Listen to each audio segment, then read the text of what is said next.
Shalom, shalom, shalom, shalom. This is your boy Yael Ezra Ben Levy coming at you again with another quick video. Now, before I get started, I want to explain to you the importance of sound biblical interpretation. If you cannot read the biblical text in its original language, you are trusting that the English translation or whatever language you are reading the scriptures in is translated accurately. And if it isn't, you are interpreting a flawed text. And since the text is already flawed, your interpretation of the text will be flawed. I'm going to give you a perfect example. Isaiah chapter 7, verse 14. Now in the King James, it says, a virgin shall give birth. The sign is a virgin shall give birth. But in the Hebrew, the word for virgin, which is Betula, is not in that verse. The word Alma is, and Alma does not mean virgin. Alma means young maiden. So now we have people interpreting a flawed translation and making it proclaim a virgin birth. A woman that did not have sexual intercourse with a man got pregnant. And that comes from a flawed translation that they are interpreting. But if they knew the biblical language, if they knew the language, culture, context, and history, it would not have failed into that trap. And there's no way you could read Isaiah chapter 7, verse 14, and you think that's talking about Yeshua or Jesus. Because you got to remember the context of Isaiah chapter 7 is not a virgin birth. The context is the two kings that was coming against Ahaz. That's the context. And the sign was for King Ahaz. So now you have to ask yourself, was King Ahaz around to know Mary, and was he around to see Yeshua? We have got to stop taking verses out of context to make it support our BS. When I say BS, I am talking about one's belief system.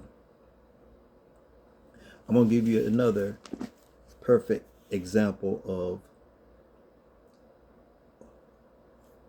interpreting a text incorrectly. Now in Hosea chapter 11, verse 1, it states, when Israel was a child, then I loved him and called my son out of Egypt. This is not even a prophecy. The prophet is only summarizing what Yahweh already did with the nation of Israel. This is not a prophecy. And we can see in the verse, he's speaking of Israel, not a Mashiach, not Jesus. But we see what the skilled writer did in Matthew.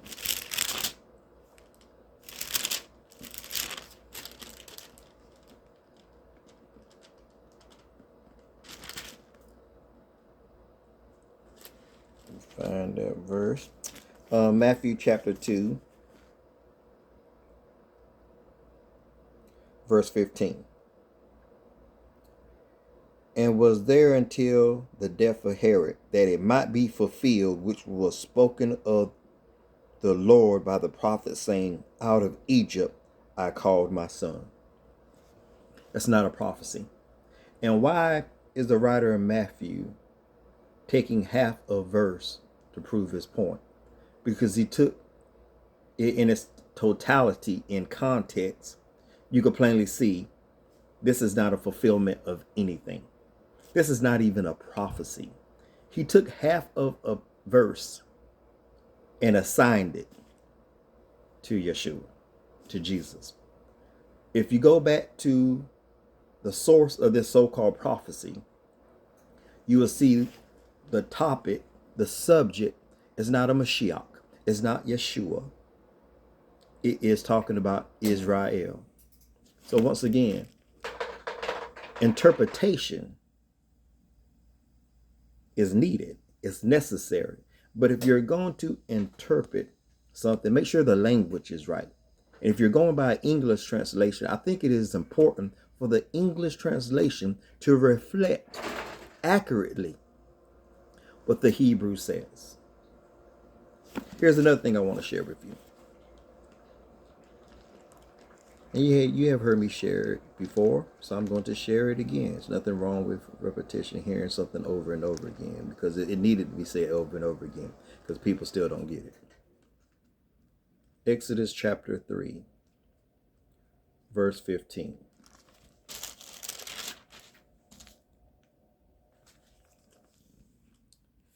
Exodus chapter 3, verse 15. Now I'm going to read it in the King James.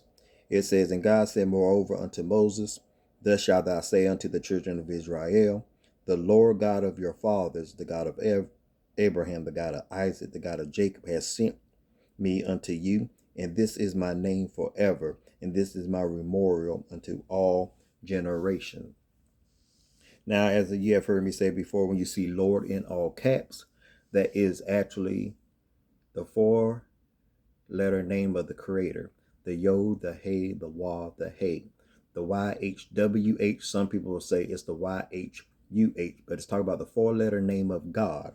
And this is what you got to hear, what God says. God said, this is my name forever. His name is not going to be replaced. It's not going to be supplanted with another name. Because you have to understand, if you knew the Hebrew, the word zakar, it means to remember and to mention forever. How are you remembering and mentioning the name of Yahweh when you're talking about Jesus, when you're talking about Yeshua? Knowing the language will go a long ways. Attempting to study the language will bring more clarity and accuracy to what the text actually says. Now, I want to end on this here. This is Zechariah chapter 14, verse 9. And the Lord shall be king over all the earth. In that day shall there be one Lord, and his name one. Now, once again, Lord in all caps is talking about the name of the Creator. So let me read it again. And Jehovah shall be king over all the earth. In that day there shall be one. Jehovah is one, and his name one. So Jehovah does not have two names. His name is not Jehovah and Jesus. You could interchange the names. No, it doesn't work that way. That is your interpretation. The text doesn't say it. Elohim, El Shaddai, those are titles. Those are not his names. He has one name. He revealed that name to Moses. He said, this is my name forever. And we see right here, the time will come. We're not there yet. The time will come where people will stop this foolishness of supplanting the name of the Creator or coupling his name with another name. His name is Jehovah, and he is one. Shalom.